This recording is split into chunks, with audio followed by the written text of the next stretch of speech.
You ever work so hard for something that when it finally lands in your lap, you almost don't know how to hold it?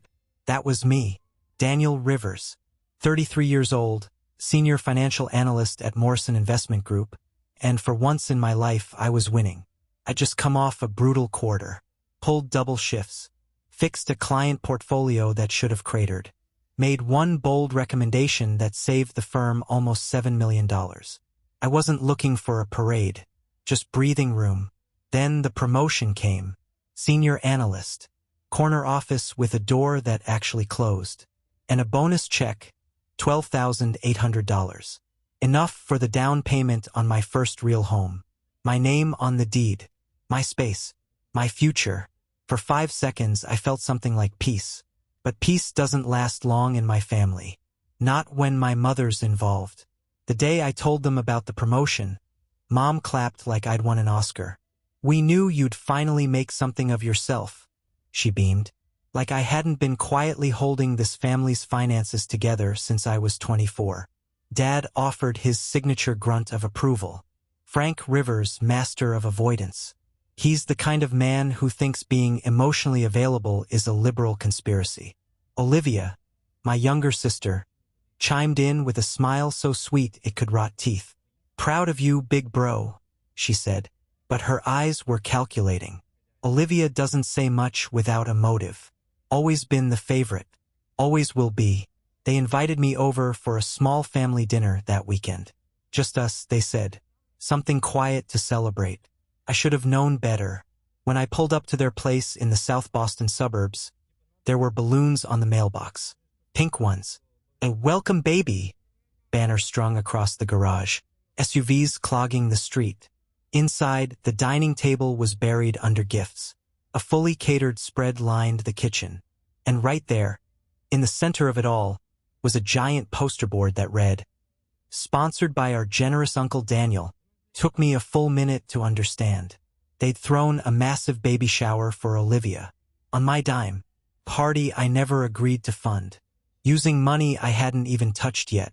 I turned to my mother, stunned. She gave me that tight smile, the one that meant she was 3 steps ahead. "We thought it'd be more meaningful if the whole family chipped in," she said innocently. "And with your bonus, it just made sense." I didn't speak, couldn't. But the feeling in my gut, it wasn't confusion. It was betrayal dressed in streamers and served with cake. You ever feel your pulse slow down? Not because you're calm, but because your body's bracing for a hit? That was me, standing in my parents' living room, watching strangers. Cousins I hadn't seen since middle school. Old family friends I barely recognized. Clink glasses and nibble on shrimp cocktail. All on my tab. "Daniel, say something," Mom prompted, waving a camera toward me like I was the damn guest of honor. "We want to get a picture of the sponsor with the happy couple." Sponsor. Like I was the charity arm of the Rivers Family Foundation. I took a breath, walked into the kitchen, and pulled my sister aside. "Olivia?" I said, quietly but firm. "Did you know about this?" She blinked. "Of course. Mom said you wanted to surprise me." Surprise? Surprise was an understatement. This wasn't just a party. This was an ambush with pink balloons and a catering invoice. "How much did this cost?" I asked. My voice was flatter than I felt.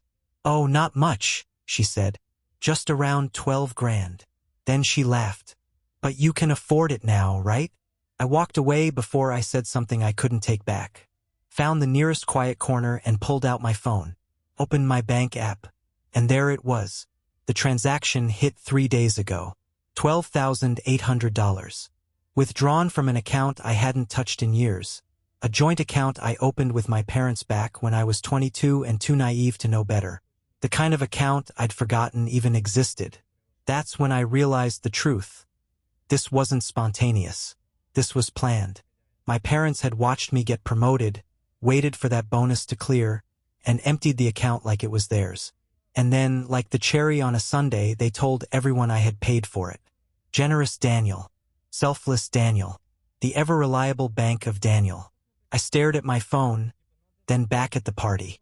My father was leaning back in a chair, beer in hand, telling Uncle Ray about the new leather chairs he'd just ordered. Mom was showing Olivia the nursery samples she'd already picked out for her. "Of course, Daniel will help with the remodel," she said. That's when I made a decision. I smiled. I nodded. I played along like the dutiful son. But in my mind, I was already closing accounts, freezing funds, and documenting everything. Because if they wanted to treat me like a walking ATM, they were about to find out what happens when the machine eats your card. Funny thing about betrayal, it doesn't always come with screaming and slammed doors. Sometimes it's just a quiet Saturday, a room full of relatives sipping punch, and your own mother planning your financial future like you don't even exist in it. That night, I didn't sleep. Not because I was emotional, that part of me shut off somewhere between the shrimp platter and the nursery blueprints, but because I had work to do. By Sunday morning, I'd already pulled the account history. Every last dollar from that bonus gone. Caterers, decorators, party supplies, even a mommy-to-be spa treatment for Olivia. They hadn't missed a beat. They used the joint account. The one I opened in college meant for emergencies. My name. My money. Their fingers. So I did what any financial analyst would do. I built a case.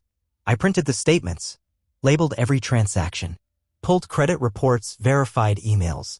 Created a timeline that would have made a forensic accountant blush. Then I called the bank. The rep on the phone was polite, but when I said the words unauthorized cosigner withdrawal, her tone shifted. She asked if I could prove it wasn't agreed upon. I can prove, I said, that I never signed a single thing authorizing them to use that money.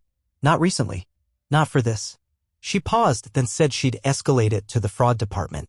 I thanked her, hung up, and did the next thing on my list, froze the account. It was satisfying in a way I didn't expect. Not dramatic. Not explosive. Just clean. Like shutting a door that should have been locked years ago. Next, I called my lawyer. I'd forgotten how good it felt to say, "No, I don't need advice. I need action." See, here's what they didn't count on. I'm not the same guy I was at 22. Back then, I was eager to please. To help. To be the dependable son. But now? Now I was a man with documentation, with leverage, and with absolutely no guilt left to spare. They spent $12,800 thinking it bought them a party. What they really bought was a war. By Monday morning, I had 6 missed calls. 3 from Mom. 2 from Dad. 1 from a blocked number, which in my family is the universal sign for I'm calling from someone else's phone because you won't answer mine. I didn't. Instead, I went to work. Sat in my freshly promoted office, poured myself a black coffee, and stared out the window. You know the feeling when you stop being angry and start getting focused? That was me. Around noon, my email pinged. Subject line, family clarification, smiley face. The smiley face really did it for me. It was from my mother. "Daniel, sweetie? I know there's been a little confusion and I hate that you're upset. But let's not turn this into something bigger than it needs to be. The party was a celebration of family and you know how important that is to us. You've always been generous and this just felt like the perfect way to honor your success. I know you understand that Olivia's baby is a blessing for all of us. We'll talk soon. Please unfreeze the account so we can handle the nursery expenses. The contractor is coming Thursday. Love, Mom." No apology. No acknowledgement. Just a condescending pat on the head and a kindly return to funding our lives, son. It was Olivia's baby, but somehow it was my responsibility. Because I made the mistake of being the responsible one. The one who paid taxes early. Who picked up the tab just this once, 17 times. I didn't respond. Instead, I logged into my shared property portal. See, 2 years ago, my parents hit a rough patch. Couldn't keep up with their mortgage. I offered to help, not a handout, a partnership. I bought into the house. Made myself a legal co-owner. Thought I was securing their future. What I really did. Gave myself an exit ramp. Now, with one notarized letter, I could initiate a motion to sell. And thanks to Massachusetts co-owner laws, I didn't need their permission, just a reason. The $12,800 theft? That'd do nicely. I drafted the letter. Attached the financial evidence. Added a polite line. This sale is being pursued in response to unauthorized use of funds with documentation enclosed. No anger. No sarcasm. Just cold, clear boundaries. I hit print. Folded it into an envelope. And for the first time in years, I didn't feel like the family ATM. I felt like a man finally picking up the pen to write his story, not theirs. They didn't take it well. I mailed the co-ownership sale notice on a Wednesday. By Friday, the family phone tree had fully bloomed and every branch was calling me. Aunt Marie left a voicemail sobbing. "This isn't how families handle things, Daniel. Your mother is devastated. Cousin Josh texted, "Dude, this is harsh. Can't you just talk it out?" Even Olivia's husband, Thomas, the man who once wore Crocs to my birthday dinner and called Roth IRAs a scam, took it upon himself to email me an Excel sheet of projected baby expenses with a line item labeled Uncle Daniel's Love Fund. That one actually made me laugh. But it was the message from Dad that hit differently. Not because it was heartfelt pleas, but because it was so him. "Daniel, your mother says you're making legal threats. Let's not escalate this. Let's meet like adults and resolve this. Coffee. Saturday, 11 a.m. You pick the place." You know what? I picked the place. Neutral ground. A quiet cafe near the river where the most hostile thing on the menu was an oversalted turkey wrap. I showed up 10 minutes early. Sat at a corner table. Brought the folder. They walked in right on time, Mom in pearls like we were heading to Sunday brunch, Dad looking like he'd just walked off a golf course he didn't pay for. "Daniel," Mom began, sliding into the seat across from me, "this isn't you. You're not a vindictive person." "That's true," I said calmly. "But I am a person who believes in boundaries." Dad raised an eyebrow. "Over 12 grand? You'd sell the house over that?" "It's not just 12 grand," I said, pulling out the statements. "It's theft. It's the joint account you raided without a word. It's pretending this was generosity when it was just manipulation." Mom's lip twitched. "It was for Olivia. Then Olivia should have paid for it." Silence. I slid a sheet across the table. "A formal offer. Option A, you acknowledge the unauthorized withdrawal in writing. Option B, you agree to a payment plan, monthly installments until the full amount is returned. Option C, we proceed with the sale. No hard feelings. Just legal steps. And one more condition," I added. "We all attend family therapy. Together." Mom blinked. "You want us to see a therapist?" I smiled. "I want us to stop pretending this is normal." Dad laughed under his breath. "You always did have a flair for drama. And you always had a flair for silence when things got uncomfortable." He didn't laugh after that. They looked at each other, whispered, then nodded. Mom scribbled her name on the agreement. Dad followed, slower. I folded the document neatly into my folder. "Thank you," I said, standing. "You can keep the receipts. I've got the freedom." And just like that, I walked out. No hugs. No tears. Just peace. Because for once, I set the terms. You'd think that after signing a formal repayment agreement and agreeing to therapy, the message would finally sink in. You'd think wrong. The next week, Mom sent me a list of small things she thought I might consider covering in the meantime. Crib mattress, organic, of course, $320. Olivia's prenatal yoga membership, $410. A donation to Dad's golf club's annual fundraiser, $750. At the bottom, in bold, she'd written, "We know these are minor compared to the party. Thank you again, sweetheart, we're lucky to have you." Sweetheart. The same sweetheart they'd conned out of a down payment. I didn't reply. Instead, I forwarded the email to my lawyer with the subject line, "Documentation of continued boundary violations." I wasn't trying to start another war, but I wasn't walking back into their illusion either. Not this time. And therapy? Well, that was a show in itself. Our first session was via Zoom. Mom joined from the living room, surrounded by framed photos of Olivia's wedding, Olivia's graduation, Olivia holding her pregnancy test like it was a Nobel Prize. Dad didn't bother with the camera, just his voice from somewhere off-screen, like a moody ghost haunting the call. The therapist, bless her, tried her best. "Daniel, can you share what prompted this desire for therapy?" I took a breath. 15 years of being emotionally and financially exploited while being told it was love. Mom gasped like I'd slapped her. "That's a very harsh word," she said. "Exploited? Daniel, we raised you." "No," I said, "you guilt-tripped me. You used loyalty like a fishing hook. And every time I pulled away, you reeled harder." Even the therapist nodded a little at that.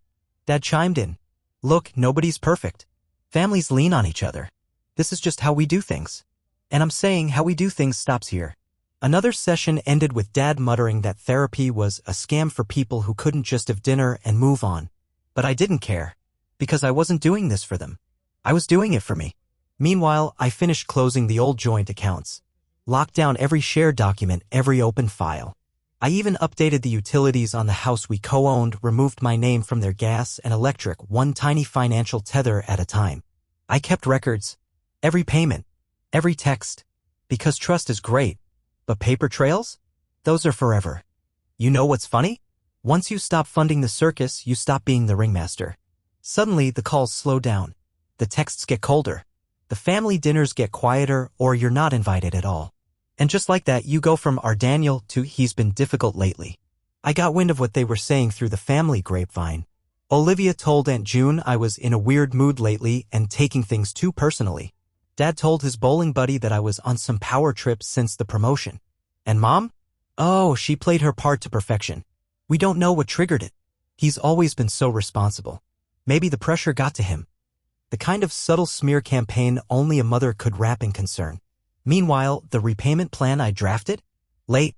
By 2 weeks. No heads up. No apology. Just silence. I sent a polite reminder email. Attached the signed agreement. Highlighted the overdue clause. 3 days later, I got an envelope in the mail. No return address, but the handwriting was unmistakable, my mother's. Inside was a single sheet of paper. Daniel, we've spoken with the rest of the family, and frankly, we feel you're handling this all wrong. Dragging us into legal obligations over a party for your sister no less feels cruel. We are not refusing to pay, but we need time. More than what you gave us. We've decided to pause therapy for now as it seems to be fueling resentment rather than healing it. We still love you, but we're hurt. No check enclosed. I read it once. Then again. Then I folded it neatly, slipped it into my folder labeled evidence and kept going with my day. Because here's the thing they didn't get, I wasn't their golden son anymore. I was the man they created. The one they taught, intentionally or not, to never depend on anyone. The one they guilt into giving until he started keeping receipts. They wanted to rewrite the story. But I had the pen now. And this wasn't going to be a tragedy. It was going to be a reckoning. About a week after I got Mom's heartfelt guilt grenade in the mail, I received an invitation to a family meeting. Not a call. Not a text. An invitation. Formal tone, folded cardstock, even one of those wax seals like we were in a Jane Austen novel. Inside it read, "We'd like to clear the air and restore our family bond. Let's meet this Sunday. No lawyers. No paperwork. Just family. Signed with love, Mom and Dad." It reeked of damage control. I didn't RSVP. I showed up, but not to make peace. To make sure they understood one last time, I wasn't backing down. The house looked the same as it always had, same wind chimes on the porch, same faded lawn flamingo Olivia put up in high school for laughs. But something felt different. Or maybe I did. Inside, the whole cast was there, Mom in pearls and performative grief. Dad with a scotch already in hand, 3 p.m. classic. Olivia on the couch, one hand on her belly, the other scrolling her phone like she wasn't a central character in the drama. Daniel, Mom started, her voice warm and brittle like a cookie about to crumble. "Thank you for coming." I nodded. "Saturday." Said nothing. Dad cleared his throat. "We wanted to talk. Without all this legal nonsense." "Legal nonsense," I repeated flat. "You mean the agreement you signed?" Mom winced like I'd said a slur. "We're family," she said. "Do you really think putting contracts between us is healthy?" "No," I said. "I think stealing from family is unhealthy. The contracts are just consequences." That silenced the room for a beat. Then Olivia finally looked up. "You've made your point, okay? We get it. Can't we move on?" I turned to her. "Move on from what, exactly? The money? The lies? The fact that everyone in this room expected me to keep giving while calling it love?" She looked down. No more words. Mom reached for my hand. I didn't let her take it. "You always wanted to be part of this family," she said softly. "But you're shutting us out." "No," I said. "I wanted to be respected in this family. There's a difference." I stood, pulled out a second envelope, this one with a copy of the missed payment clause highlighted. "I'm giving you 30 more days. After that, the house goes up for sale. It's not personal. It's business." Dad stood too, but slower. "You don't have to do this, son." "You're right," I said, stepping toward the door. I want to." And I left. No hugs. No tears. No more illusions. Just the sound of the door clicking shut behind me and, for once, feeling like it locked from my side. They didn't believe I'd go through with it. Not at first. That was the mistake. I'd given them 30 days. A month to make good on their word, to honor what they signed, to treat this like more than a bluff. Week 1, nothing. Not a text. Not a penny. Just silence. Week 2, a $250 Venmo from Olivia with the note, "Hope this helps, 2 hearts. Like I was running a GoFundMe for myself. Week 3, Mom emailed me a photo of an old birthday card I'd made her in 2nd grade, scanned and attached like evidence. "You always had the biggest heart, Daniel." I missed that little boy. I stared at it for a second, then forwarded it straight to my attorney. By week 4, the silence turned to noise. Dad called. You're seriously selling the house? Where are we supposed to go? I wanted to say, not my problem, but I'm not cruel. Just done. You've got options, I told him. You're 61, not 91. You can rent, downsize, crash with Uncle Ray for all I care. But I'm not the solution anymore. Click. 2 days before the deadline, I got a message from a real estate agent I'd never met. Hi Daniel, your parents asked me to reach out and handle a potential equity refinance to repay you. Just need your sign-off to access title records and stall the sale. They still didn't get it. They thought this was negotiable. I replied with 6 words. The sale proceeds as scheduled. Thanks. Then I called my agent. We listed the house at market rate. It was a hot zip code bidding war within 72 hours. They called it betrayal. I called it release. Because here's what they didn't understand. I wasn't punishing them. I was finally unhooking myself from the anchor I'd been dragging for over a decade. The house would sell. The money would be split according to share. And me? I was about to buy something better than a home. I was about to buy freedom. The house sold for $498,000. Above asking. Cash offer. Closed in 11 days. It should have felt like revenge. But it didn't. It felt like air after years of breathing underwater. My share of the equity hit my account just past noon on a Tuesday. I stared at the numbers, not out of greed, but out of validation. This was mine. Not a favor. Not a guilt trip. Not the result of smiling through someone else's expectations. Mine. That afternoon, I drove straight to a quiet 2-bedroom condo I'd been eyeing for months. South-facing windows. Zero history of drama. I made the offer. Full cash. No contingencies. No calls to family to check if they're okay with it. No sharing keys. It was mine before the week was over. I didn't tell anyone. Didn't post it. Didn't share the address. I moved in alone with nothing but a mattress, my coffee maker, and the deepest breath I've taken in years. Meanwhile, my parents were staying in a rental 2 towns over. Olivia moved them in from what I heard. A few relatives pitched in. Funny how family pulls together when the Bank of Daniel closes its doors. I didn't go see it. Didn't ask how it looked. Didn't care. Mom sent one more message, handwritten this time. Daniel, I still don't understand how it came to this. We're your parents. We love you. Everything we did was for this family. You've made your point. We hope you're happy. Love, Mom. No check inside. Just guilt neatly folded into cursive. I didn't respond. I framed it, actually. Put it in my new office right next to the signed agreement and the first therapy invoice. A little reminder of what it cost me to earn peace. They wanted to play house with my future. I sold the house. And bought my own. It's incredible how fast you become invisible once you stop being useful.